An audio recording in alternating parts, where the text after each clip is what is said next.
Siddhi Shim Shim Soha. So good morning, everybody. Let's focus in for a little while like we always do. Suspend our mind just a teeny bit. And we'll focus our awareness within awareness itself.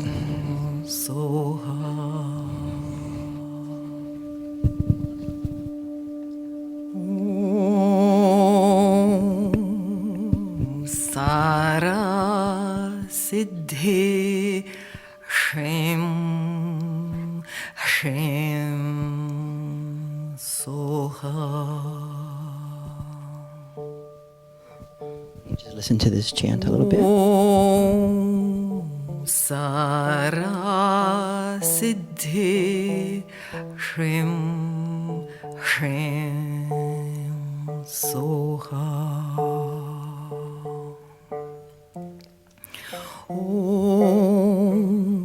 Sara Siddhi Shim Shim Soha.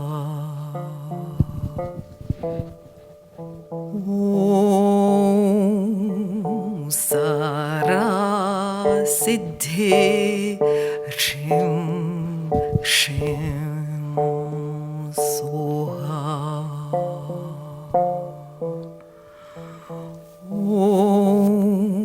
Sara Siddhi Shim Shim Soha.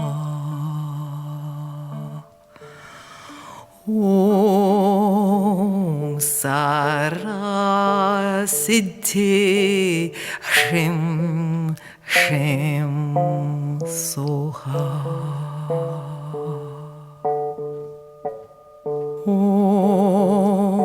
Sara Siddhi Shim Shim Soha.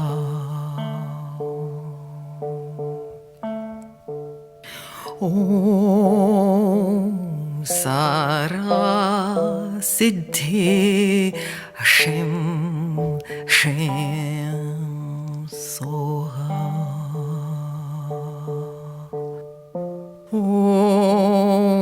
Sara Siddhi Shim Shim Soha.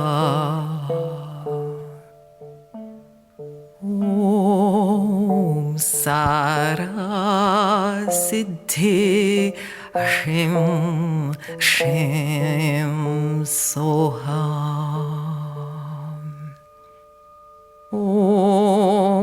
Sara Siddhi Shim Shim Soha.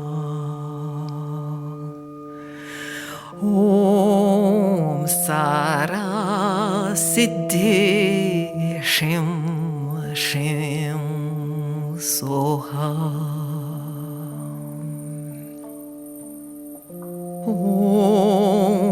Sara Siddhi Shim Shim Soha.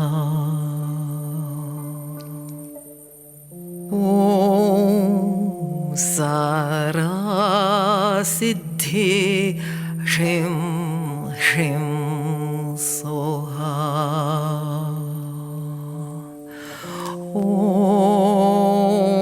Sara Siddhi Shim Shim Soha.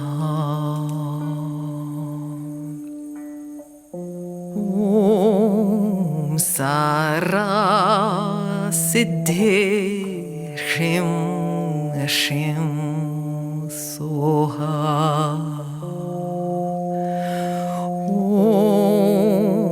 Sara Siddhi Shim Shim Soha.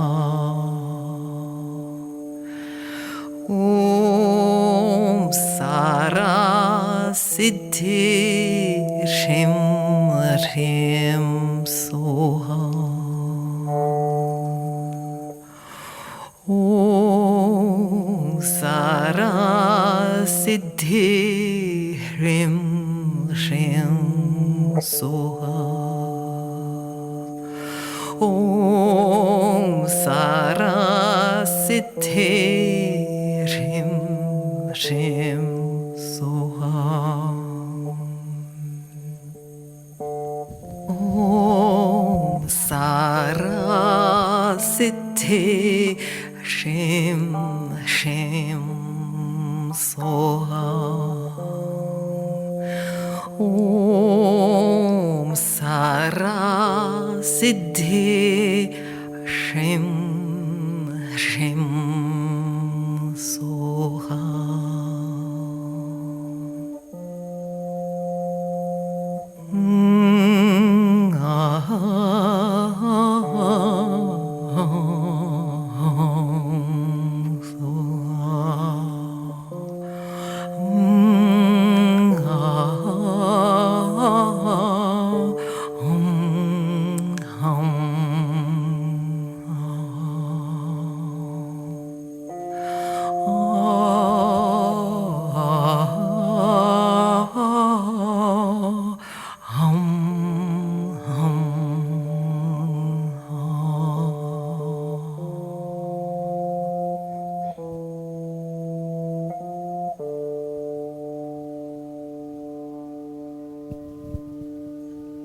We can turn the chant off now.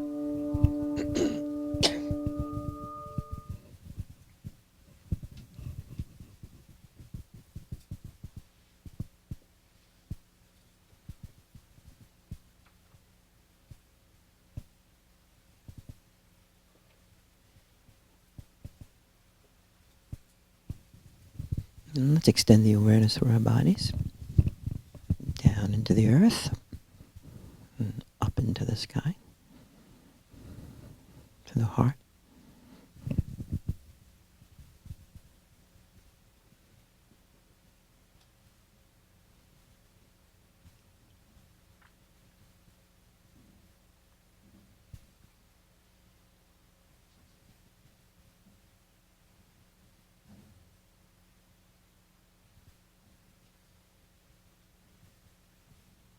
Having established ourselves and our bodies in this field of awareness, let's extend to each other.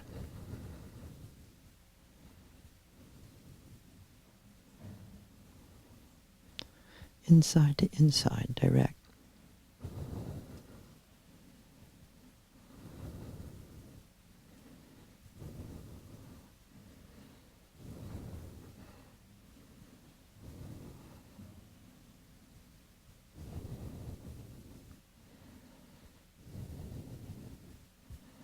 Let's extend this energy and light of awareness, this presence, to the generational field.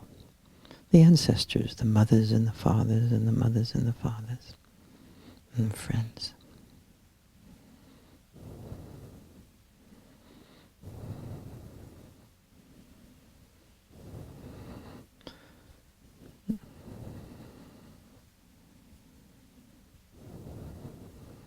And mutual support.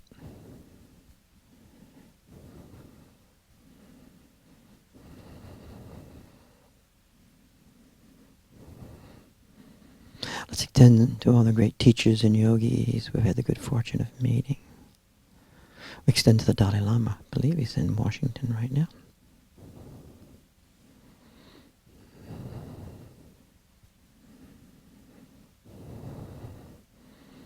Also extend to the great Lama we met a few weeks ago, Yongtung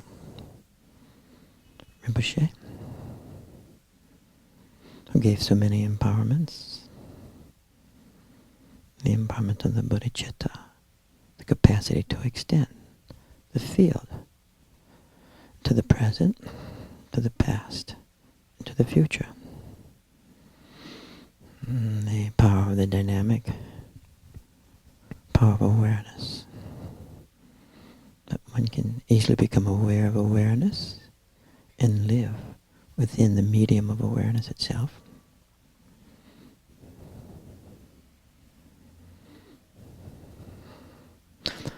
The power of gnosis that flows from that, of direct perception, gnosis, jnana, prajna, different words, opening up direct perception. Then flowing from that, the power of becoming that which we are, primordial awareness itself. Different names for it, Buddha, Shiva,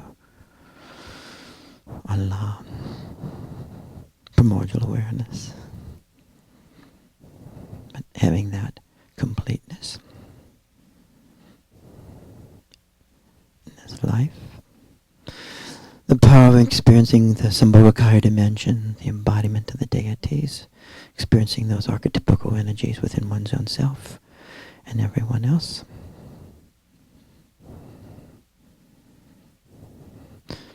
The power of the qualities of liberation.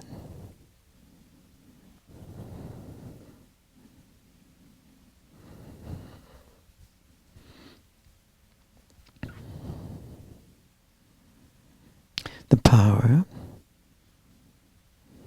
of Manjushri, to say what you mean and mean what you say. The power to say and to act through what you say.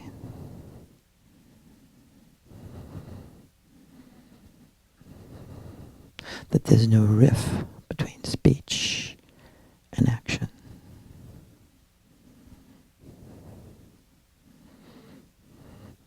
The power of food, experiencing the dynamic sacredness of food.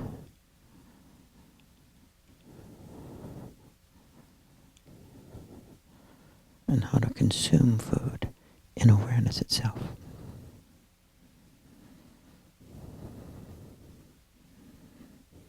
We'll extend to those yogis again, and all of our great teachers throughout our life.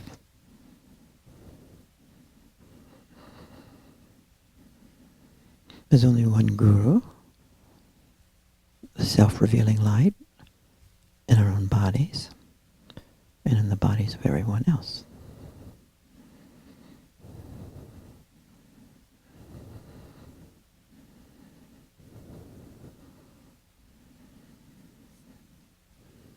Meditate for a while.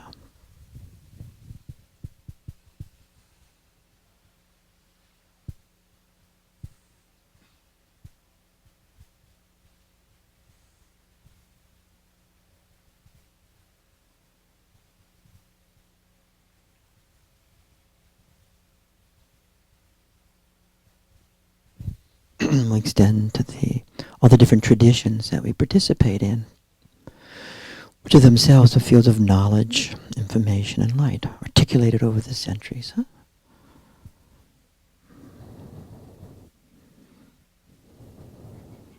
They mix in our bodies. We become universal people. Then finally we'll extend to that dimension of our own awareness, which is very mysterious, ineffable, archetypical. The deities, dakinis, the archetypes, the vortexes, luminous manifestation of the elements. We'll focus this morning on Saraswati. That chant was invoking wisdom, gnosis. Counterpart, Manjushri. That sword cutting through,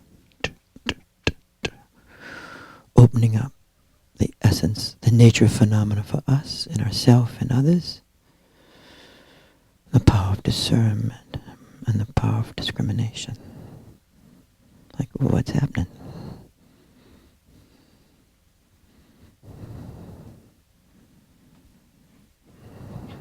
We'll also extend to people who have died recently.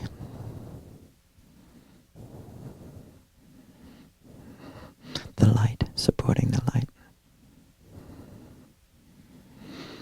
Just like we can project our minds all over the place, we can also project in heart essence, awareness.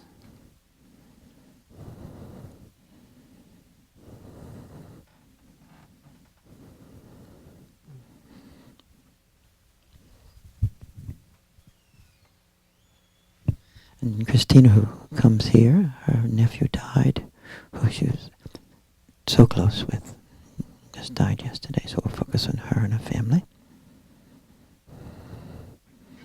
Mr. Ma's father died, we'll focus on him and his family. The Saturn-Sun conjunction has a lot of power to it. It can really open up those spaces. When people die, that space of the Dharmakaya is open, for everyone. You don't need a little badge, a little outfit that gives you the go. It really doesn't work that way. It doesn't work that way. The compassion, which is primordial awareness itself, isn't so entwined in the relentless justice of the superego, imposed on consciousness itself.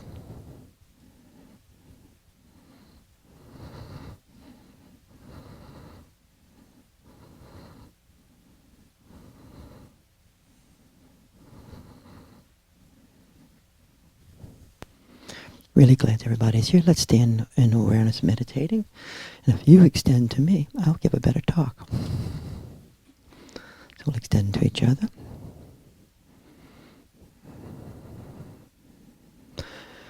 So some of this flows from Erin's sharing of that apparition she had of Manjushri. So this is prajna. And you can sort of hear this in the background. The more important thing is staying in your own awareness. The discernment of direct awareness, knowingness, gnosis, jnana. And we've touched this theme a lot throughout this year. So judgment, or judgmentalness, as a function of the superego, can be relentlessly cruel and stupidly concrete. Dakini's laugh. The cruelty can be focused on oneself, or the self of the other, or the self of a culture, or the self of a gender. The focus can be on the very self of one's family, the very self of one's closest companion. They're the best targets. They're the best targets. The internal drama of deprivation and annihilation are the sources of the superego's judgmentalness and self-destructiveness. Survival, in its most primitive forms, is the source of much of the superego's orientation. It's an early event. It's an early gift. The destruction of children's psyches, the destruction of relationships, the destructiveness of relentless achievement, the destructiveness of relentless achievement, the destructiveness of relentless functionality, reflects the superego's destruction of who-ness in one's own self and in others. As the superego arises in ascendancy, who-ness, which is awareness itself, disappears both in oneself and in others. The objectivity, in quotes, of cognition pervades, and the sense of righteousness is paramount. And so anything and everything can be done to anyone. The gods are truly on one side. Inflation is the superego's arc, ARCH, often followed by deflation. It is the hero zero show. When you and I look beyond the judgmentalness of mind, there's this luminous discernment of awareness, knowingness, gnosis, jnana, prajna. Different words. As you and I look into phenomena, discrimination is necessary. The duality, the me and you-ness of phenomena requires discrimination for action.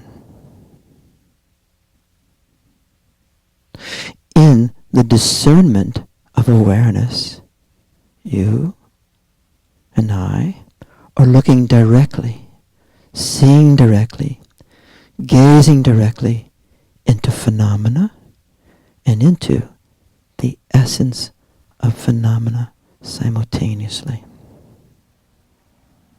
Simultaneously, you and I are gazing both into the phenomena and into the essence of phenomena. You're gazing into your dog and into the essence of that dog. Who dog? As you gaze into phenomena, discrimination arises naturally, and gnosis arises naturally. The duality of phenomena requires discrimination for action. The duality of phenomena requires discrimination of right and wrong, good and evil, true and falsity, safe and unsafe, even better and best. As the Gurdjieff Tantra suggests, choose carefully who you connect your karma with.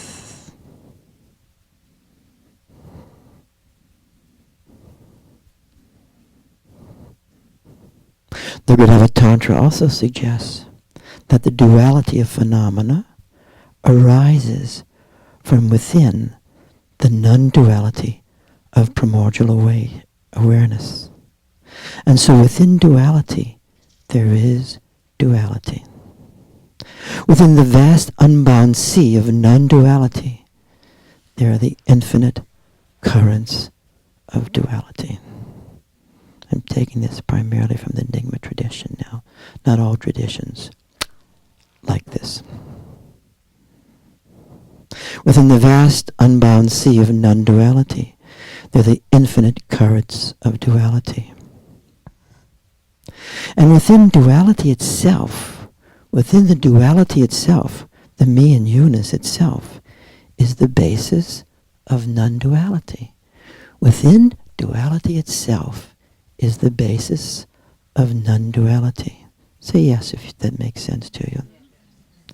To experience non-duality is to experience the oneness of the indivisibility of appearance and the essence of awareness. There's no difference. The indivisibility of appearance and emptiness, they're in oneness. They always are in oneness. To experience phenomena as the manifestation of non-duality, to experience phenomena as the manifestation of non-duality is to experience the purity and the quality of all phenomena, the light, that energy, that space.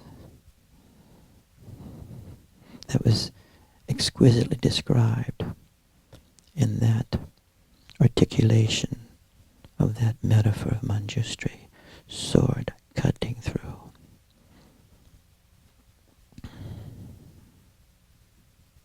And to experience the required action within the duality of me and you, and me and the world, requires prajna, requires discernment and the discrimination that arises out of discernment, gnosis, or jnana. Duality is in actuality and not simply a distorted mode of thinking. There is a me and there is a you. Billions of us. Infinite numbers. Duality is an actuality and not simply a distorted mode of thinking. There is a me, there is a you.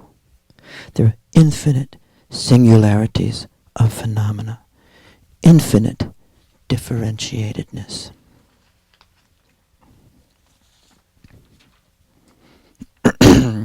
This prajna is an empowerment of the Gurava Tantra and also one of the 6 paramitas. Prajna is the nature of awareness, rigpa. Prajna is direct perception, gnosis, jnana. Prajna is discernment and the discrimination that arises out of discernment.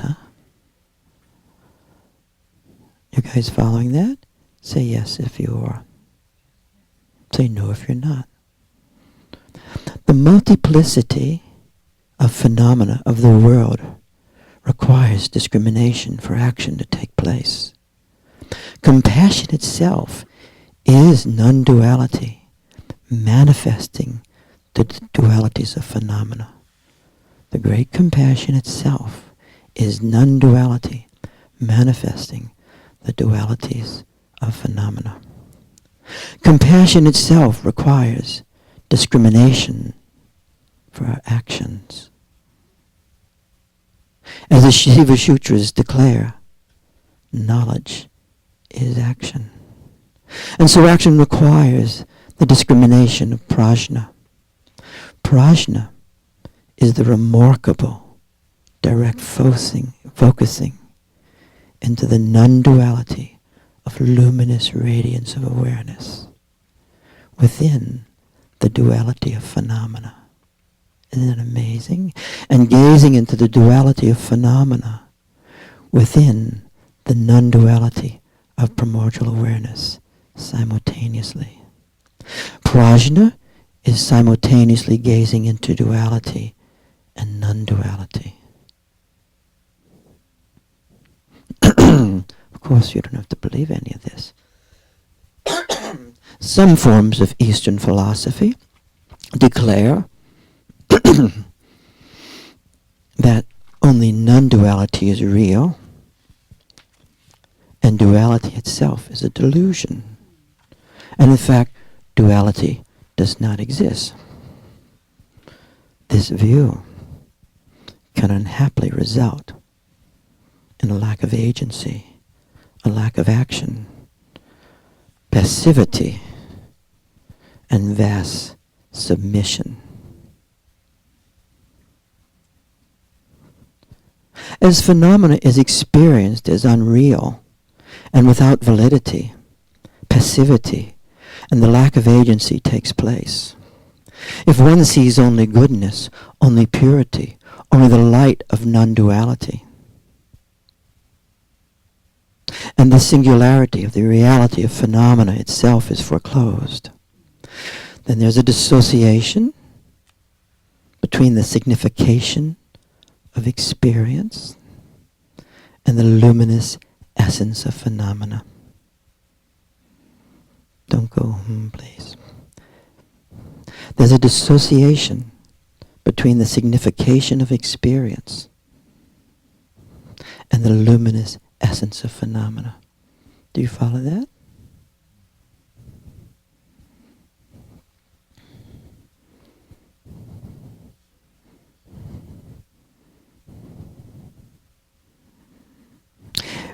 In this splitting,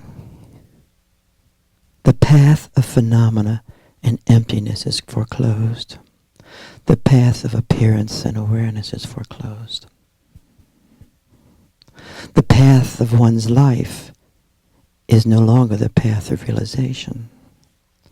The divinity of appearance itself as phenomena, as this person, that person, is muted and glazed over by descriptions such as delusion and illusion. And when non-duality is foreclosed, that's the other side of this story, and when non-duality is foreclosed, as happens so often in our beloved West, then the person sees only phenomena, and only from mind alone. We're the mind alone group. And what remains is a technical mind in a technical world. And what remains is opportunistic life and opportunistic relationships. Sort of a marketing day. In this hobbled frame of reference, in this hobbled frame, the superego becomes so powerful and so destructive, as then the ego is the source of judgment and becomes the base of relatedness. Without the presence of non-duality, the presence of non-duality in our bodies, in our self, the medium of prajna does not arise, and the unbound support of the non-duality of prajna, of gnosis and jnana, is lost. Wisdom is lost. Direct perception is lost. Space is lost. Duality and non-duality is like a horse and carriage. You cannot have one without the other. When gnosis or prajna is grounded in primordial non-dual knowingness, the dualities of phenomena becomes transparent. The dualities of phenomena becomes transparent and translucent. The character of phenomena is directly entered into, and the very light of non-duality manifests and shows forth the character of none of the dualistic phenomena. Prajna is directly seeing into the character of phenomena as well as the nature of the phenomena. Prajna, gnosis, jnana, is seeing directly into the character of phenomena and the nature of phenomena. You follow that? Say yes if you do.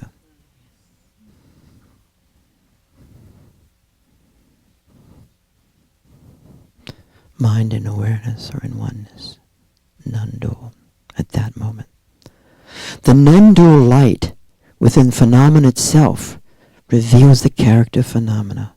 The non-dual light within phenomena itself reveals the character of the phenomena. The light meets the light. In this way, prajna gives the knowledge, the discriminative action, and the knowing discernment of essence.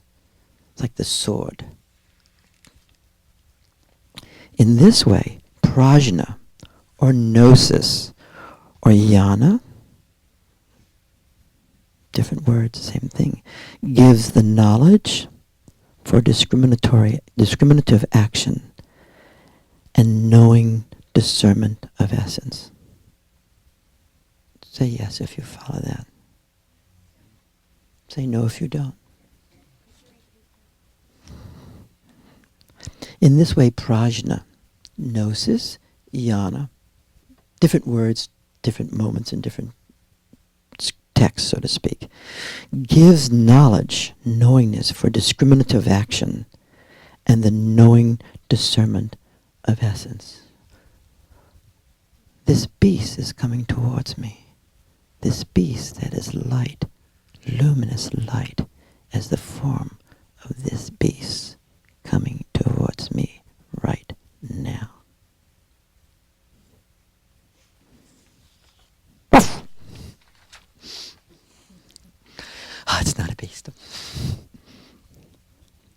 the action of direct knowingness takes place within duality of non-duality. The action of direct knowingness takes place within duality of non-duality. Within the very character of phenomena, there is this luminous light of awareness. Within the luminous light of non-duality, the character of duality shows itself and shines forth.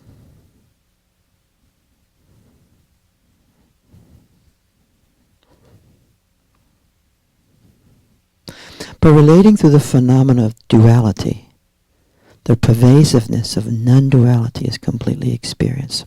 By relating to the phenomena of duality, you, by relating through you, or me, or them,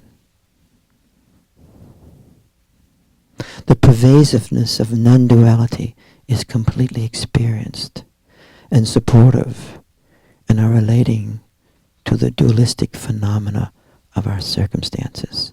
Say yes if you understand that.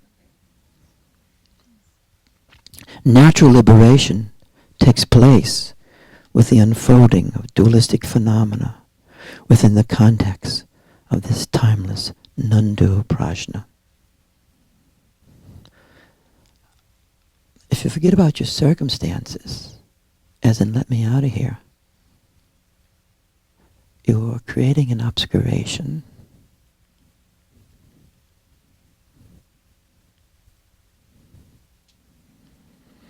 That's from the one source, okay? That great text. In the Vajrakalaya practices, the drama of the purba, the dagger, is a symbol and empowerment of awareness, dissolving and destroying Mara manifestations, demonic manifestations. And from within the non-duality of discernment, the power of awareness cuts through dualities of negation, the forces of negation, whether within our own self or in our circumstances. The more you and I have the energy, the more you and I have the energy, the Shakti, and the light, and the view of non-duality within us, then you and I, or through you and I, we're more capable of dissolving the demonic dualities manifesting within non-duality. Do you follow what I mean by that? By demons, I don't mean little green guys, okay? I'll say this again. To the degree, Skip, that you have, or I have,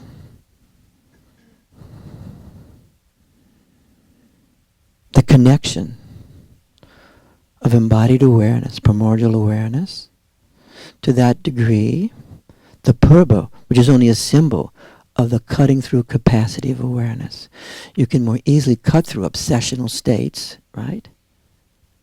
And also demeaning circumstances. To use an example. You follow that? Say yes if you follow that. So why meditation is not simply looking at green lights, or blue lights, or yellow lights, or red lights. In the Vajrakalaya practices, take this description very seriously. That's why they arise out of the Vajrakalaya practices. The drama of the purba, the sword dagger, is a symbol and empowerment of the awareness dissolving demonic manifestations, obscurations. And from within the non-duality of discernment arises out of non-duality, right? Gnosis. The power of awareness cuts through the dualities of negation, the forces that would negate us, destroy us. And the more you have the energy and the view of non-duality within you and through you, the more capable you are dissolving and destroying the demonic dualities manifesting within non-duality.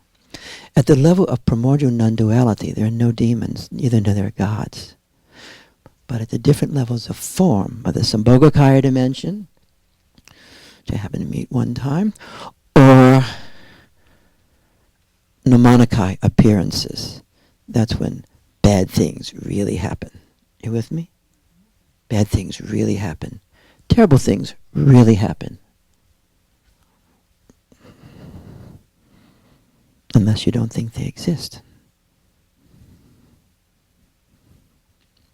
The more access you have to the non-dual dimension of your own experience, which is your own awareness, primordial awareness, manifesting itself as you, the more capable you are able to destroy the demonic forces manifesting within phenomena as phenomena. The great healers do that. The great healers do that. They have destructive, there's healing energy that is beneficent, and there's healing energy that's really destructive. A great healer has both. A great healer can operate from Nirmanakaya, Sambhogakaya, and Dharmakaya realms. Dharmakaya realms are just in that with you, and it happens naturally. Nirmanakaya, they may be focusing this destructive energy on cancer. Right? Or sometime on people who are really demonic.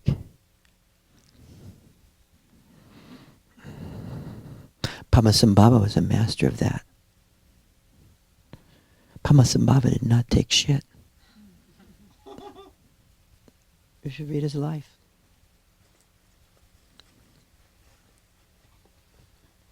He did not ask people to take abuse.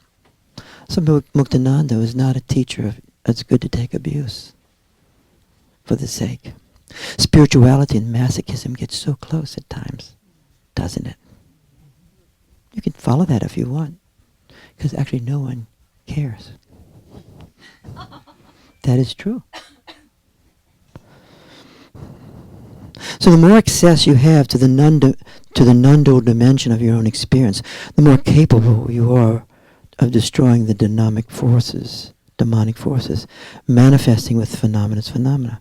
Say your own judgmentalness, your own superego, your own cruelty. You can focus that sort of the energy and deconstruct that structure. It is the most direct way. The more subtle the non-dual connection is experienced, the more power manifesting to deconstruct the problematic demonic energy, both within yourselves and within our circumstances. The deconstruction can take place at the level of appearance, Nirmanakaya, at the level of arising at the apparitional, that is really the archetypical energies, and within the pure awareness of prajna. When you read or have met, or even in your own self, most of the shamanistic, the graduation of shamanism is exactly this, right? Finding yourself in a situation where you have an apparitional phenomena taking place that can take you out, right? Any shamanistic, this is the Joao had this, many others have this. Yogis have this. Then an operatio takes place that removes that circumstance and that energy. The skillful means, almost done here. The skillful means arising through the doorway of non-duality gives access to appearance as Nirmanakaya and the apparitions as Sambhogakaya, and also gives access to the vast non-dual Dharmakaya. The dimensions of appearance and apparitionalness and pure potentiality become apparent through discernment, and discernment becomes the basis of discrimination. If my discernment is mind alone, good luck. I won't have discernment through mind alone. If my discrimination is mind alone, good luck. That lot depends on a lot of functions there. If my discrimination is a function of discernment arising within me, and in that moment I'm actually experiencing the essence of phenomena, I'm actually seeing the very nature of phenomena for what it is, that will infuse my mind that I have discrimination on how to act. A lot of synchronicity takes place in this spot right here. Discernment is opening, discernment is taking place, and out of that discrimination takes place, and action can take place. Say yes if that's making sense. Okay. Let me just finish this little riff, and then you guys can say what you want. Okay. This is a great place to undo an addiction, because you undo the addiction at the level of arising. Once an addiction is in action, good luck. You with me? Trauma forms addictions, and addictions form action. Either self-destructive actions or some form of action can arise to help dissolve an addiction from a trauma. Right? Are we all? So the more at the level of awareness, the more that, not everybody has capacity, of course, but the more you have the capacity of being in the Dharmakaya, of being in Sambhogakaya, and experiencing primordial awareness as Nirmanakaya, you will have more capacity to cut through that action, that destructive action, that is a repetition of the history of the trauma. Say yes if that's making sense to you. Now we're going to take one more step here. This has only been this year's work, huh? The trauma. Okay. This has only been the past year we've been working on this, right? This is like, we're ending soon. If a person forecloses duality and has only duality, then discrimination about specific phenomena becomes a mind-alone action, a mental action. There's not much difference then. The signification of dualistic life and dualistic experience as the path of liberation is foreclosed. Actually, the death of a relative is a true event.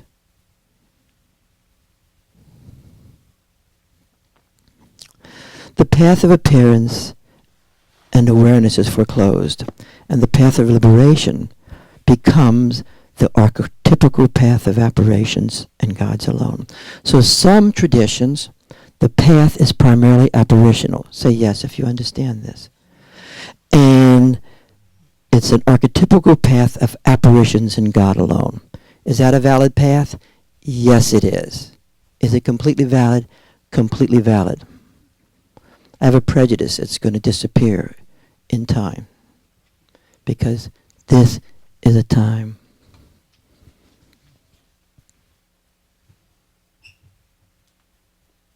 of humanistic mysticism. It's a time of humanism. It's a time of humanism, of humanness as divinity. The time of divinity of appearances. Now, I like some of those practices myself. I like the Chakra Samvara practices a lot. I love them. I really love them. They are great for me.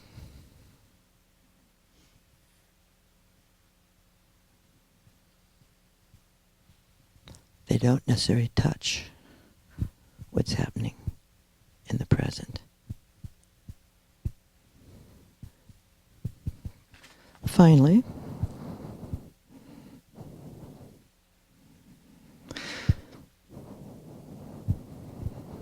if a person forecloses non-duality and the view is only duality, the person cannot perceive the purity of phenomena, the essence of phenomena. If a person forecloses non-duality, then the person does not experience discernment, gnosis, wisdom gnosis. There is only signification in the vast absence of the non-conceptual vast field of timeless knowingness.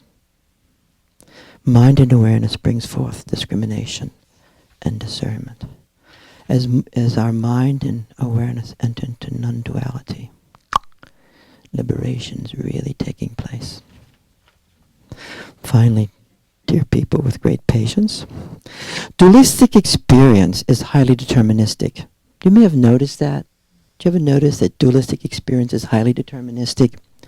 And reality is determined by unceasing causes, infinite effects, some known, mostly unknown. Infinite causes manifesting one event, infinite events arising, causing one event. Reality is determined, as we know, by personal historical fields, contextual cultural fields, ageless generational fields, not counting the planets and everything else. And fantasy, oh God, I'll be free if I'm in oh yes, here comes a fantasy, freedom, freedom. Fantasy, this is Winnicott's also saying this, right? Freedom, neither in reality or fantasy is highly determined by cultural context, familial context, generational context, physical events, opportunistic events, as well as no events whatsoever. So events are not only determined by events. Events are not only deterministic of what happens, but also what does not happen equally determines events, right? What did not happen? What didn't happen? It should have happened, but it didn't. I'm fucked, okay? Historical past is determined. I'm ending on a bad note. Historical past is determined, right? Isn't the historical past determined? At least it seems that way. And fixed. And the present that arises out of the past is also determined. And the future that arises out of the present is also determined. So within duality, there's not much spaciousness or the openness for liberation, locked in potentiality. About locked in potentiality, almost, but not quite. And as non-duality is accessed, the non-duality of the Dharmakaya, the non-duality of the prajna, the vast spaciousness and light of awareness enters into the present, enters into the space between reality and fantasy, between thought and action, enters into the historically determined mind, enters into the bound sequences of causality, and opens the space between events and the sequencing of events, opens the space of the present, and opens the space of the past. Timeless awareness, as the yogis know, opens the space of the past and opens up the space of the future. And that is why, within the great compassion, that was one of the empowerments given, very seldom given in such a way. The absolute compassion is the capacity to extend compassion, which is light and energy, into the present and into the past and into the future. Now that's just a jerky symbol, unless actually, and Dr. Yen used to always also talk about this, the capacity to expend the light, if you can enter timeless awareness, out of the 4 times, and influence suffering. You with me? Sometimes external circumstances are very difficult to change, but the compassionate can be touched upon. Compassion is always free to flow. Of course, you don't have to believe any of this. So timeless awareness liberates us in time. And prajna is timeless awareness. Whew. So here we are. I think you wanted to say something over there? Yes. I'll just translate. Going to the right, then I'll go here. Because she had pointed. You're talking about demons? Demons. And esoteric and all that. Obscurations. And Those are metaphors.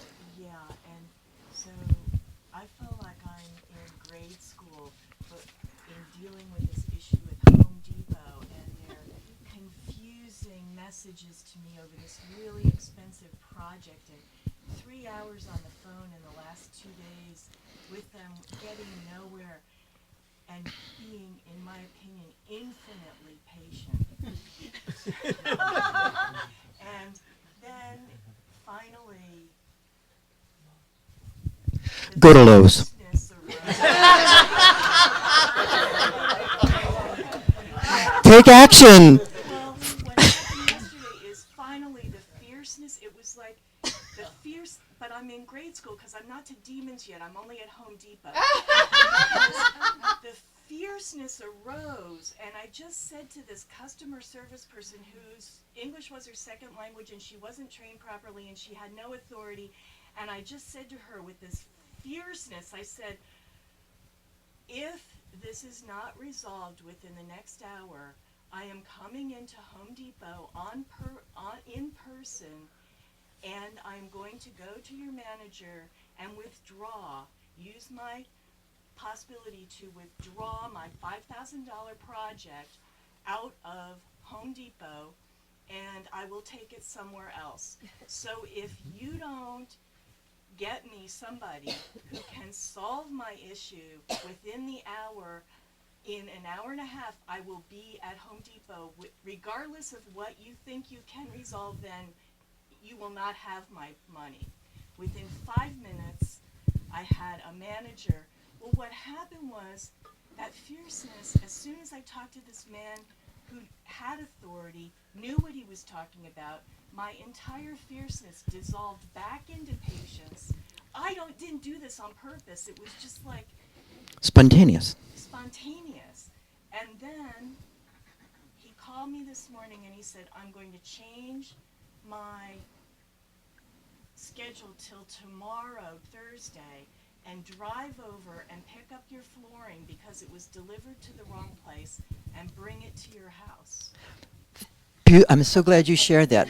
Now, that moment of the arising of the fierceness, that sword, that purber, was not rage. If she was in impotency, if she had gone to impotency and enraged, you with me? And enraged, fuck you. That would have been it. She went, she's a real practitioner, indestructible actually. She went into primordial awareness, spontaneously arising. It's not like you have to take a key and open it like you're opening up a food cabinet, right? It arises spontaneously, and that power comes through, and it is felt. It's a felt state. The light is a felt state and has influence on circumstances. Very well described. Thank you so much. A-okay. Tom?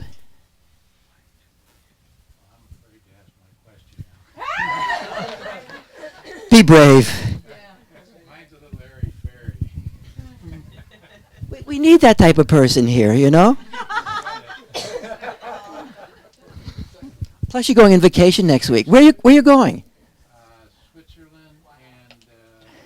Cool. Girl lived in Switzerland when she was very born. Then her daughter was born there, so we're going back to her stomping grounds for a week, and then we're going to Lake Como. And then Oh my God, it sounds great. I'm going to give a plea also today. I'm going to bounce off for an infomercial that people consider going to France, Francais, because that great Lama who gave that empowerment is going to be doing a 2-week practice in Montpellier, which is near the ocean on the French coast. You with me? And there'll be lots of accommodations, and you might just want to consider it as a nice way, because it'll be on the Nintigabishi, which I'm going to actually start playing on Saturday mornings. I have a copy of Durjam Lingpa, Kunzang Dechen Lingpa teaching that. But it is a sublime thing. It'll be a lot of fun. And just think about it, even if you go a week. I'm going to get copies of that next week and give it out to everybody. Yeah. Very seldom if I go someplace do I tell anybody. I love sneaking away. You guys, well, I'm just leaving. But this guy is going to be dead soon, okay? He's 93 years old, He's a most magnificent sitter. You with me? He is a sitter. And to have that experience is really cool, as people have felt with that. Yes, so tell us about your, My question was when or a statement. You can make it as a statement. yeah, We love opinions here. that when you say, when demons come out, and say we deconstruct and destroy them, Yep. I put that in the context of how I see it is when I see a demon that is too powerful for me, it's because I'm losing sight of non-duality. And when I allow non-duality to be in with the duality of the demon, I don't have to destroy the demon. The demon can be the demon, can continue to be the same demon. And there's no damage done because I can hold both non-duality and Yes. duality. I think that is a fantastic idea, but I don't think it works. Okay? There are thousands of Tibetans holding that idea of non-duality. You with me? Masters, masters, and masters who are totally, but the idea of the non-duality was sort of wimpy. Okay? And as these people come across, destroying a culture, demons occur in all different levels. And it depends what level you're living in. And sometimes you can be in a non-dual state completely. And the demon is going to take you out. And if you're that free, who cares?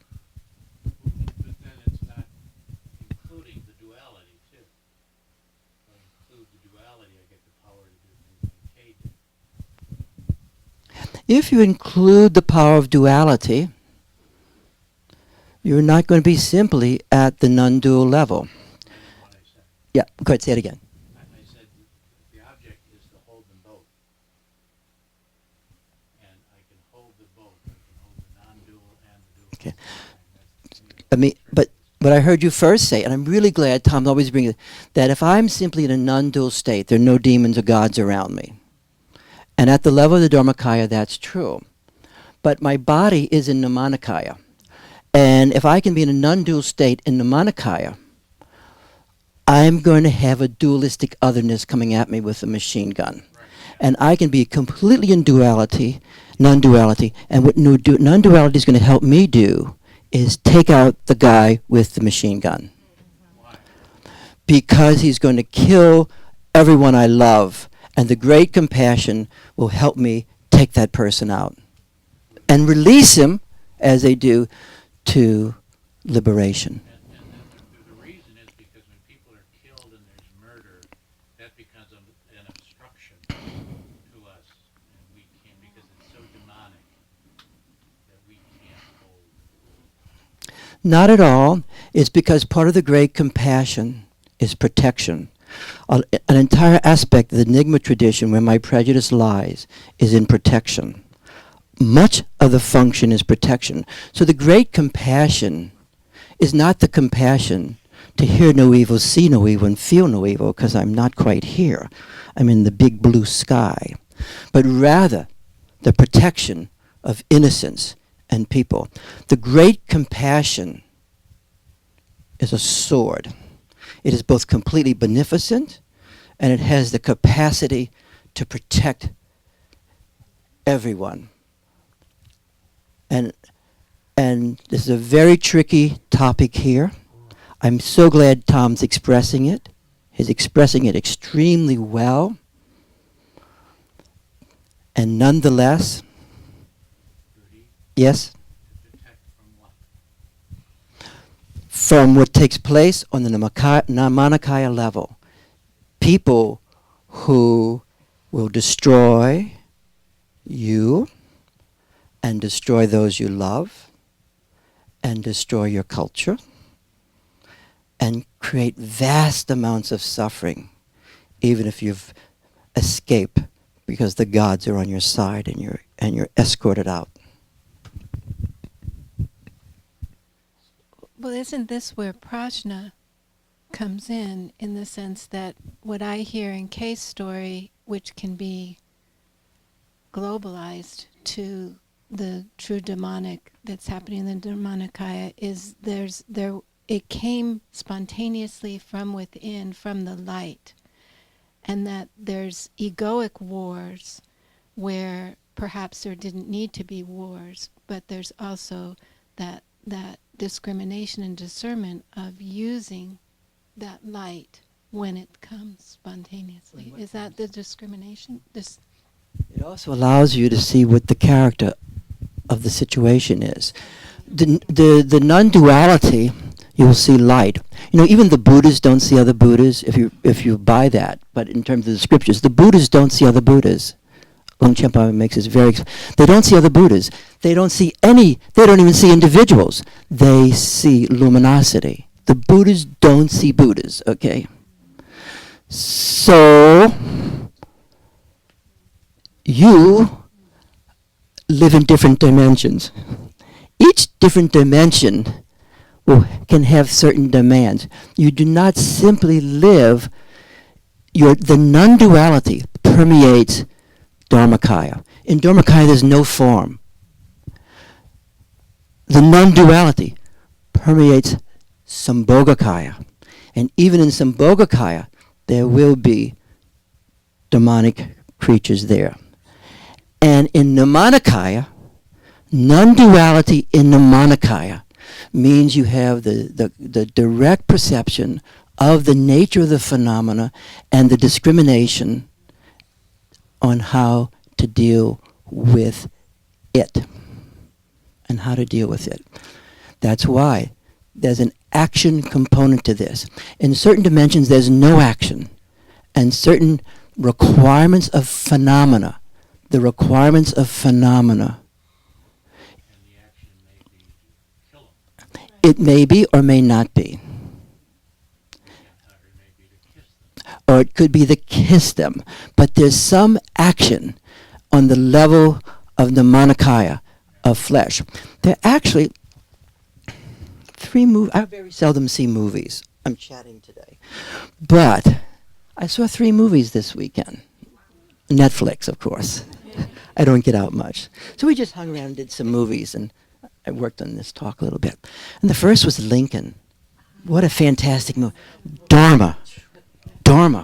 A dharmic move of action. The second was Ben Affleck's movie on the Iranian. Action. Dharma. And the third one, which I did not expect, I thought I was going to see a cowboy movie, was Django. Totally dharmic movie. Violence, protection, but Dharma, unbound, indestructible Dharma. When you hear Vajrakamara means unborn, unbound, indestructible, that is not a kiss as you're dying. Don't worry, dear. Unborn, undying, indestructible. That's here and now, right now. That is in this dimension, you see? So that Lama, who's 93 years old, that indestructibility manifests as he teaches relentlessly, in a no-nonsense way, cutting through phenomena. I always love your opinions. They really help. Thanks. This is all opinion. You should always, everything I say is an opinion. Soon as you think it's not an opinion, what happens? You fall into stupidity. That's true. So any thought, even if it's the master's thought, master says something to you, or a great teacher, because they all disagree with each other, by the way, at times. I may have noticed that, okay? You hear a great yogi say something. If you just believe that because someone said that, it's not your own. It is not your own. It's not your own unless you work it that it becomes your own. Only if it's your own can something happen. Then we're going to do some triads. Yes? I just want to put this out. this story, it's one of those sort of esoteric story. Joe? No, anyway. The story is the Chinese army comes into the Tibetan village and they're killing the Tibetans, and they walk into this place and there is a Tibetan, and this guy says, he's standing in this full form of his, beautiful self, and the Tibetan and the Chinese general says, you know that I can cut you down and take off your hands and feet and your head, and there you are standing there, and the Tibetan says back to him, do you know that I can let you cut off my hands and feet and head? And there it ends. It seems as if this whole discussion is somewhere around that sense of empowerment. How do you see the Tibetan's response? Is he letting it be done? Is he taking on the demon?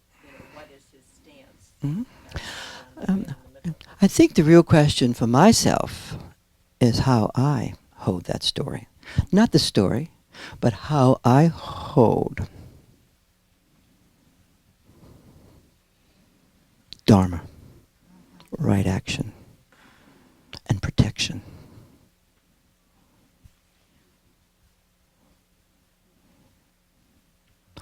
With that, yes, please. Just you two. What you're talking about the Sambhogakaya giving us discrimination to take the right action, it's really symbolized by what happened to me during the empowerment when it was on the Tuesday night. I couldn't go to the empowerment, I had to take care of some other things, and oftentimes I had this feeling, oh no, I'm missing it, I wish I could. Right. What happened to me during that 2 or 3 hour period was absolutely amazing. I had to take care of some karmic stuff, and all this stuff was getting worked out. There was a client who contacted me that I had worked with a long time years ago, and now she's been kind of showing up sporadically.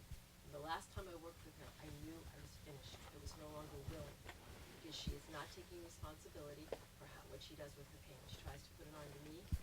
I confronted her about it years ago, and she got her act together, but the last couple of years, her life's been going down.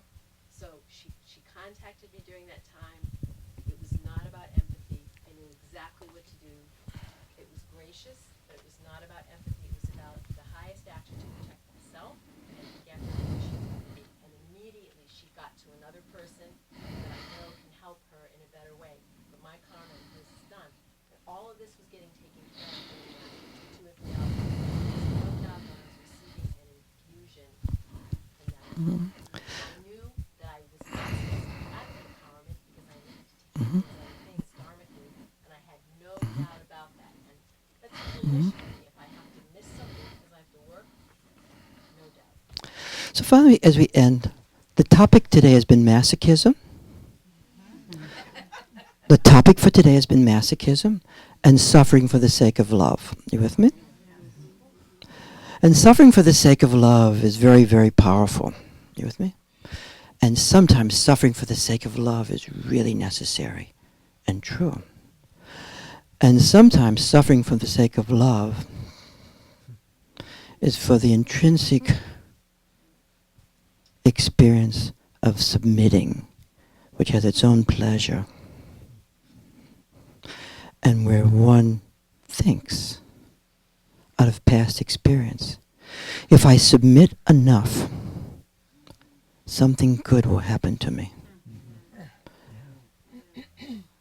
If I submit enough, something good will happen to me, or at least something terrible won't happen to me. And the great paradox with submission is something terrible is going to happen to you. And what is going to happen to you is ultimately you do not have your own voice, your own body, and your own mind. And a lot of spirituality, whether in Hinduism, Buddhism,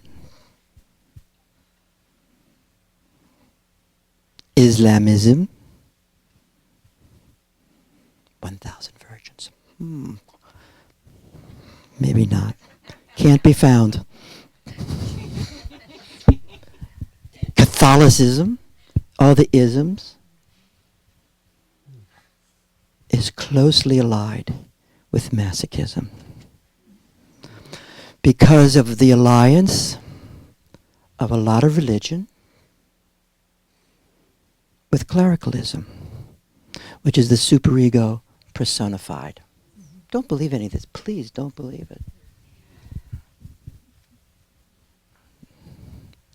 And that looks like spirituality, but it's just the opposite. So one of the challenges, the highly opinionated morning, for human beings is to swim through the sea of religion into the light of direct perception by taking your own authorship and your own authority, placing your karma very carefully, who you place it with, and taking it into your own hands.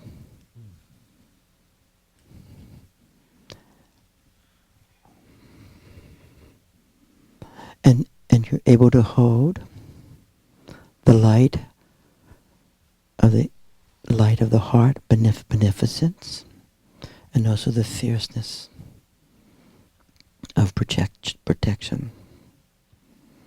And understanding fundamentally, without doubt, that the guru is the light of your own awareness. And sometimes you see it reflected perfectly in another person. And sometimes you see it reflected in a way that has no use in this time anymore. It may have been good 7,000 years ago. And one of the things I love doing is I always read history and autobiographies. I'm just almost done with this topic. Because that really gives me the inside story, is the autobiography of different people.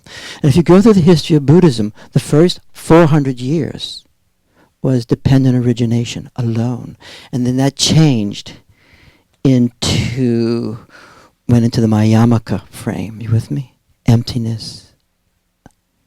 And then it changed again, where suddenly it becomes the tantric frame 400 years later, and that there is this embodied Buddha mind, which is primordial awareness, that creates everything.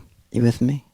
And then it goes into another step later on, where it becomes the heart essence, that it's totally in your own body and your own heart. And the relational becomes enormously important. And it's not just wrapped around archetypical energies, but in the manifestation of your own life. Say yes if you understand that. People like to think they're the same because they have just like Freudians have an allegiance to Freud. You with me? And they try and write everything like Freud said it, right? They make everything Freud said it. The same thing with Buddhists. They want to make sure Sakyamuni Buddha said all this, even though he died 363. And then, well, he was doing it from the mythological level. The primordial guru does reveal all this. But there's certain allegiance we have to historical moments because we want to be a part of a tradition that may really no longer exist as we once thought it did. With that, we'll end today's. Yes, dear. I'm not quite sure how to interpret this. I'm not quite sure I could read. Why don't you give it as an opinion? All right, this is what It's I better to think. have All right. opinions than questions. Really, Right. questions are so I'm boring. going to tell you what happened. And we all have opinions. Under the question, there's always an opinion. We know that. So let's leave out the middleman. 4 a.m. this morning, I woke up. I've awakened the past couple mornings filled with anger. Anger, okay? And I'm angry with my sisters because my mom has I have to do something with my mom, and I don't want. Mhm. We're not agreed as to what to do, and I think I'm right. And We think you're right, too. we don't want. All right. So, so I'm very angry, and I'm thinking that since suddenly I start chanting in my mind. I start doing a Dakini chant. Good. Maharini Sa, that goes on. And for 3 hours I chant that. Fantastic. Going on and on. And That is really... the Hail Mary. And You're invoking all those divine energies, that I which love. are your own nature. And when it's over, I'm filled with compassion for my sisters. And I'm no longer angry with them, and I can see each of them how they feel. I have 3 sisters, how they do, why they do it, and why they're acting this way. and I can understand it, and I can talk to them in the morning without the anger. And I don't feel that it's making me masochistic. I feel it's more that it makes me able to deal Yes. with the situation. Yes. That's your sisters. Right, and they're each good people. We're just all Yeah, trying. yeah. And at that moment, you're not in your superego. No. So you're not in your superego entering into cruelty and rage to kill them because of deprivation or annihilation fantasies. So you enter into the self. And that's a really great example of compassion. I think the Takinis came into me, Yes. and I didn't did call on them, but they just came. Yeah. They were there. They That was they it. came and came through you. Okay. All right. So it's not it's just, it's so much better. Yeah. That's not masochism. I didn't think so either. Okay. That's not masochism. Passion, it's, Yeah. And neither are you in the superego where we began. Mhm. all right, good. Mhm. What would masochism be for you? What's some form of submission you've done unnecessarily? Just think of that. You don't even say it. Just think of submission. Just think of that. You don't have to describe it. Yeah. For the sake of love.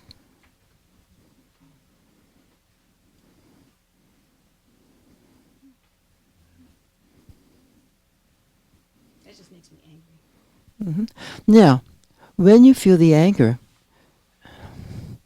is it the anger of impotency, or do you feel the anger of changing the action? The anger of impotency.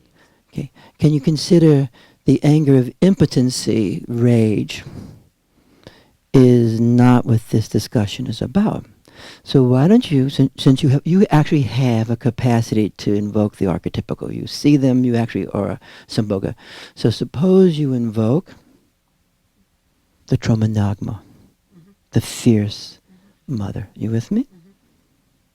And see as you invoke that archetypical energy, like a Jungian, what happens to you as you again enter out of habituation and fear into that submissive state. Just watch it. I don't want to go into it then. You won't go into it. Try it. Just see. It'll be impossible for you to do it. That sword and I have that. You have that impossible. You cannot do it anymore. That is what we're talking That's why about. the chanting was so wonderful in my Yes. subconscious, unconscious. Yeah. Chanting helps bring forth the archetypical energies that manifest as us. So let's. Okay.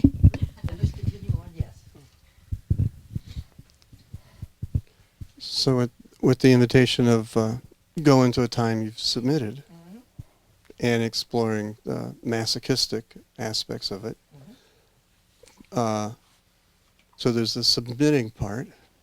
And then I got in touch with at the same level, it's not bringing in the archetypical, absolutely refusing to submit. And being as locked into I refuse to submit as I will submit for the sake of love. Were you able to take any action, or you were frozen? It felt like action, but it went from masochistic to sadistic, which then came back to masochistic. So it was impotent action. Oppositionalness. Yes. Oppositionalness is not action. Oppositionalness, which many people get into because of trauma, right? Trauma creates oppositionalness. Okay, it's one of the major things of trauma is and so oppositionalness, which soon grasps our character. You with me?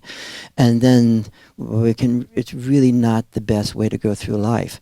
But oppositionalness is not action. You with me? That's why some action can free us. Action. And also, allow yourself to go into gnosis. Feel your extension to your supports. And feel what happens in that moment. What begins to arise for you. oppositional, there's no action to it. Looks like action, feels like action, but it's eternal frozenness. And being stuck in that is an obscuration that hides the potentiality of your own awareness. Thank you for saying that, huh? Here we are. Yes. It is on the same exact level of submission. It just feels different. You with me? Now, Winnicott spoke about this also. And he spoke about this dilemma of as adolescents being in impossible situations. And they're caught between submission or oppositionalness. You with me? Both of those will have unending characterological components for us, because that's forming our characters here. And then he speaks strangely about delinquency as really a useful alternative to this. And it actually has a book on a chapter book on the necessity of delinquency for certain aspects of adolescence in order not to go mad. You with me? This is true, right? Raise your hands if you know that book. So so delinquency opens up. You with me? And a lot of psychotherapy, in terms of freeing people from that, actually you have to go into the delinquency mode and support that with some kind of discrimination. But out of discernment, the power you begin to experience, whoever that person is, the light of awareness. You with me? And you feel not only the light of awareness, this is Yen Chin frame, you feel it, but you also feel your oneness with that person in the light of awareness. And in that point, if you're in a martial arts moment, it is out of that oneness that you can defeat that person. You with me? In a respectful way. Or it is out of that oneness that you know who your enemy is. And the discrimination comes further. When you have the oneness of non-duality arising, do you see character more clearly than when you're just in your mind? Yeah. You see character much more clearly. You see the light and you see the nature of the character. Yes? And I see the nature of my own character. And you see the nature of your own, you see character, you see the dynamic play. Thank you for saying that. You see the character, you see your character, and you see the character. You with me? Only if you know your character can the light be seen in the other character. Only if your character is exposed for you, then you can see the light of the other character. That's why sometimes this is a dagger cutting into your own flesh, opening it up, that you can see it. And sometimes you're cutting into another person, and there's going to be pain. You know this is going to take pain. If you're going to follow the admonition, no pain, do not be a psychotherapist. Get out of the job. Go meditate. But if you're going to be a psychotherapist, there's a moment when pain. Sometimes you stand with the person for a while. Then at a certain moment, you stand against them, the world's claim on them. You with me? Knowing that is part of the art. So it's really great, and I really appreciate how you guys all are here and are working this. Everyone's working this in a way to really cultivate direct perception, to have that direct perception and understanding the importance of duality. You with me? The importance of duality. So within Tibetan Buddhism or all the isms, you're going to see everything possible is going to be enunciated. This is no different than Macy's department store. You with me? There's not a slightest bit of difference. Get used to it.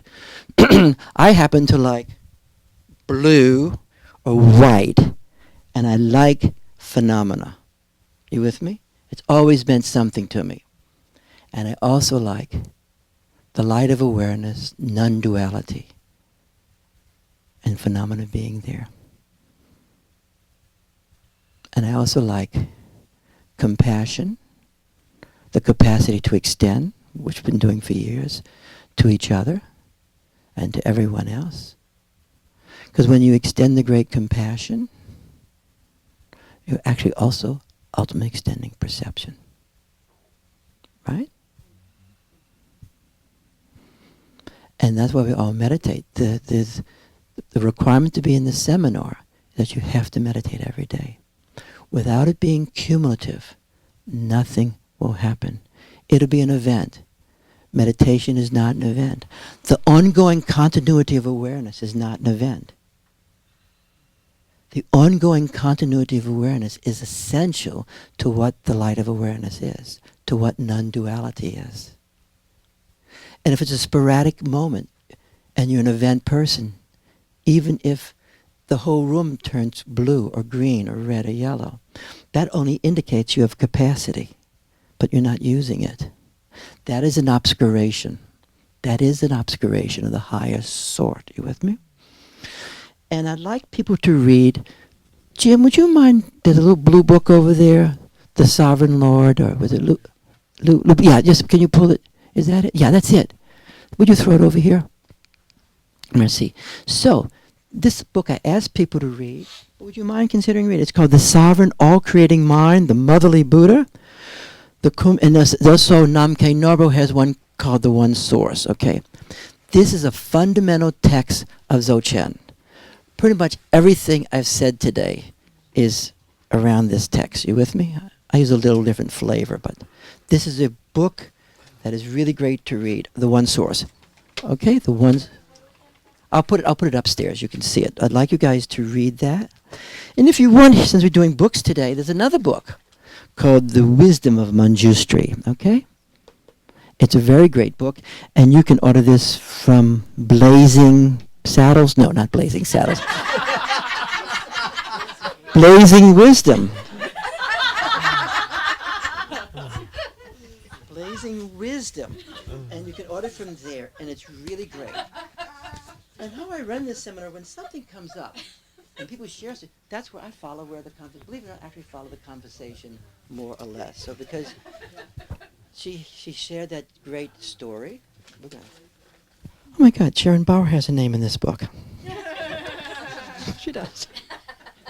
So, another book you might want to read some point is anything by Longchenpa. It's so great. His vision is the path of phenomena and emptiness. Or as Lama Torchen says, realization depends on how you deal with phenomena. He says that. One of these Saturday morning things. Realization depends on how you deal with phenomena. Namkhai Norbo, Tinley Norbo, who we love so much, on his book, The Magical Dance, another book you may want to read, is all about the elements. What are the elements becoming? Phenomena. The elements are phenomena, inside and outside. So he writes it in a way that's very explicit and direct, on phenomena. Right? That's why we have the really great confidence, some of the time, most of the time, all the time, that the very path of our life, just as it is the path of liberation. Meeting it moment by moment. You can forget about religion. You can forget about all these books. If you really know that, then the path of your life, just as it is, as you meet it, with awareness, with the oneness and the discrimination, with discernment and discrimination, it gives you liberation. Some of us have to read a lot of things to get that. Plus, I like it. I hope everybody enjoyed this today. I hope you are embracing it. Now, different people will come here and say different things, but we respect them. We're glad they're here. They do have something to say to us. You with me? There's a certain type of clarity they bring. And you don't want to just hear one person babble. You with me? Just listening to one person is a really stupid idea, right? It is. Or having one teacher. It could be a golden cage, but it's a cage nonetheless. I'm telling you. It's a golden cage, but a cage nonetheless. You can move this way, you can move that way, but you can't move this way. And this is a non-personal statement. You follow what I'm saying here? Yes? Rudy, along those lines, Yes? I'm wondering what your thoughts were about when the Lama was talking about power where you take the pain of another and I think you can do that if you want to, and then see what happens for you. For some people, it works very good. For some people, a lot of people I see, happen to see over the years, who are wonderful therapists, magnificent people, they were born into taking other people's pain in their family system, and they became really good at it, and then they decided, why not make some money? This is true. And so they then became therapists and started making money doing that. You with me? But you can do that. You won't hear many people of the Enigma tradition. That's a Kayuga tradition, which I love, and there's the Karmapa. But you should experience those things, and then you should ask yourself, what do you think about it? Because you try it. so Longchenpa and Namkhe Norbo are Enigma tradition? Yes. Namkhe Norbo is really a Sakya tradition, but he teaches Enigma way. Now, all these traditions are different forms of realization. Kayugas are real. Everybody's realized different ways. You with me? Islam. Everybody's realized different ways. Fishermen are realized certain ways. Everybody's realized, liberated certain ways. It all depends how you like it. It's how you like it. I think extending is really cool. I think extending the light of awareness is really great. I think extending to people when someone dies and embracing them and extending that light is fantastic. I just have no desire to take your pain. I'm not like Bill Clinton, you know. I feel your pain. I want to know about it. I love to have the efficacy of doing something about it. And I also like knowing behind me, as I have all these deities and energies and teachers. Then it's not just little me with a little cigar in my hand in a little cabinet in New York City as an analyst. You with me? I like having a broad, broad spectrum as a totally ordinary person. But if you want to do that sort of thing, you can. Try it for a few years. Try it. If your family is alive, try it on your family and gather in all their pain. You might wonder if you didn't do this already when you were a child growing up. You with me? And you might wonder if it's not a masochistic activity for the sake of love. And then people teach this to other people. And a lot of these traditions have its own strange ways. You with me? There's strange ways. You should know about them. I try and touch on them with some degree of taste occasionally. You follow what I'm saying?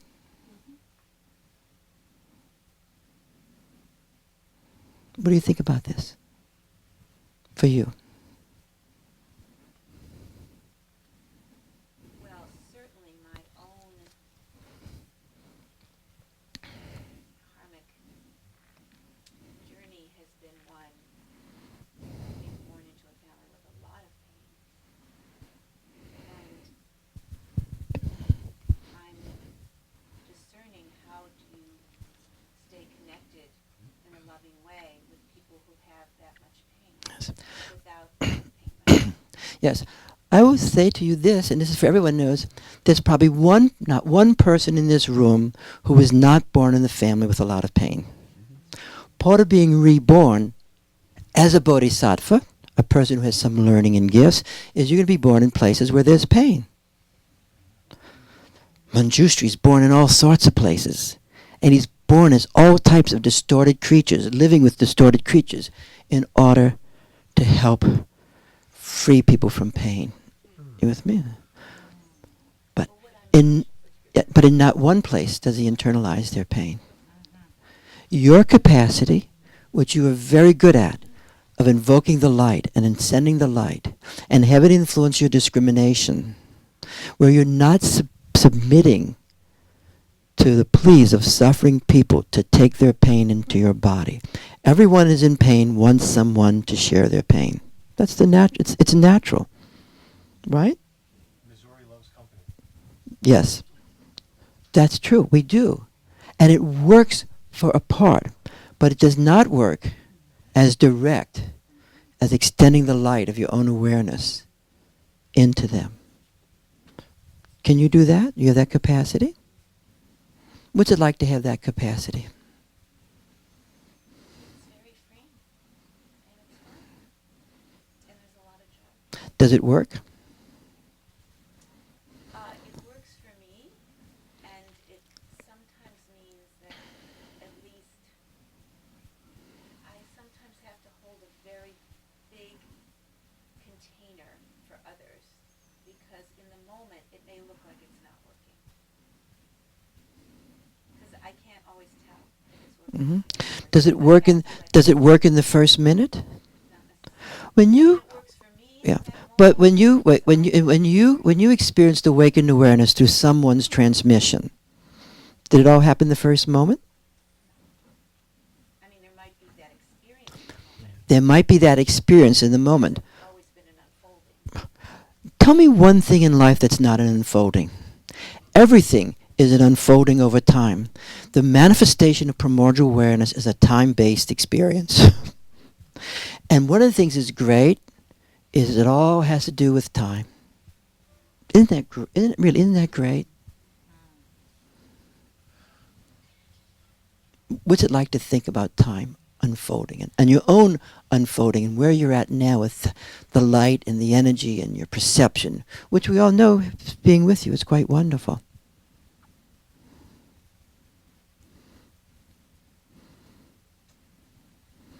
Well, what's it like to think about time? Is that What's it like to think about your own unfolding over time and where you're at now at this moment, 2013, 5, 8?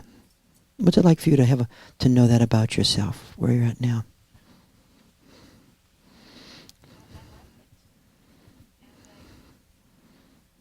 certainly in retrospect, I like the unfolding. Like I look at that flower, that incredible flower. Isn't it fantastic from Marilyn's garden? It's sensational, and I just want to take a picture of that. It's so fruitional. My phone, and it's like that's how I like to think about time. Is that how you think about yourself, that you are in fruitional period? Yes, Does it influence your children? absolutely. Does it influence your husband? Yes, I was thinking a lot about him in this talk. Does it influence you have pets? Does it influence your dog? You have dogs or cats? Or I have a ferocious cat. does it influence your He's the most ferocious one in the whole family. She takes no bullshit. She comes to me in the morning because I have a clear letterbox, and she's biting my ankle, and I take it and I go, get out of here! I close the door. So she's a little bodhisattva who came in there to toughen you up, you know? My ankle. She's tough. Her sword. And then she sticks her face in my face and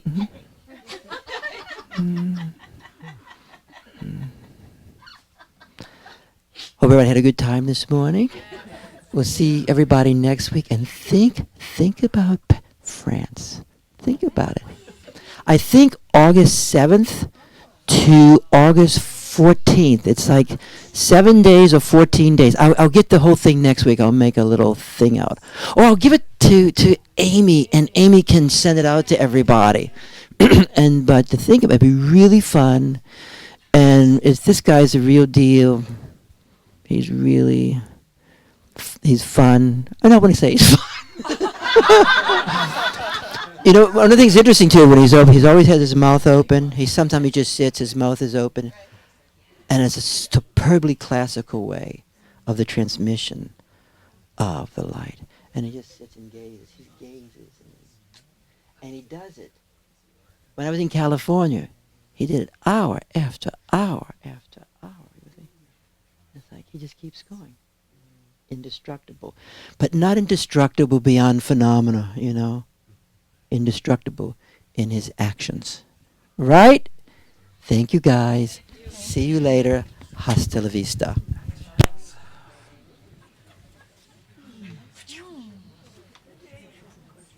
did not get a chance. I've been just one of these. There's so many people do that.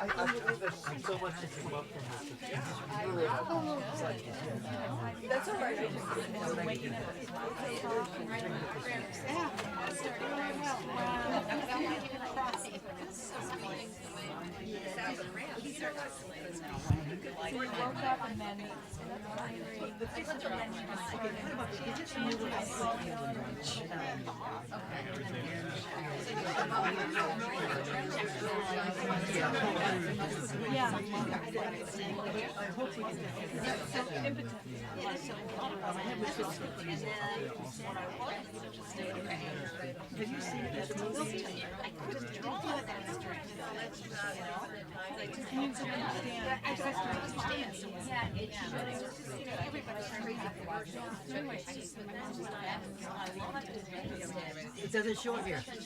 That is great information. Check it out. Let me know. Email me. If that's not true, let me know. Doesn't go on to Facebook. We'll see what happens. Just if that's true, just open the doorway. More than anything about your mother. I have something to do with class. I have something to do with no one comes to my class. People come to Facebook. They don't go to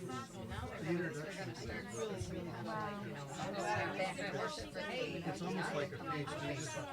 and check us out. Right. I know where just because I said we're take my mom. And then I saw something. Said I bought it. And that is what it feels like. Oh, yeah. You're taking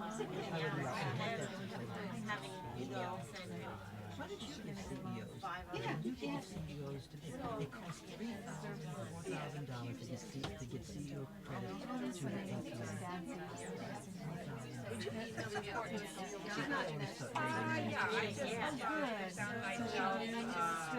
She just wants to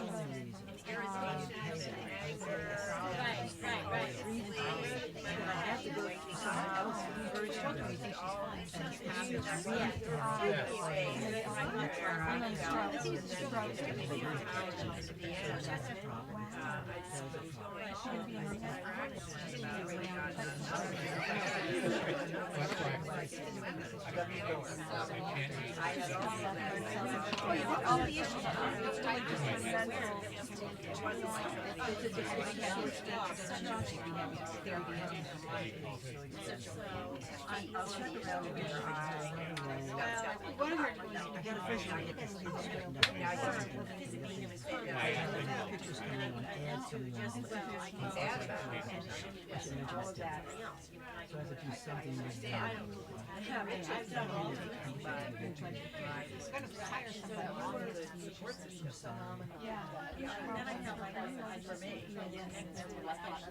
And I don't work. I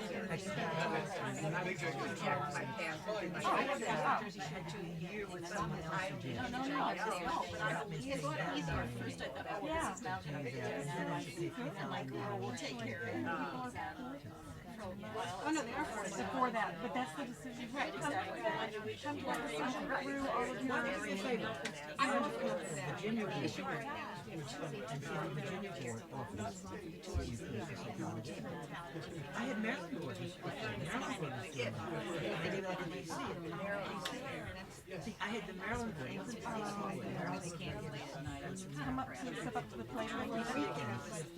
Yeah. And my other sister. Maryland board will not, they stopped giving them I don't think your mom's in a Jordan movie, but definitely not. She actually went in December. You've got DC. Yeah. Wow. DC or Virginia.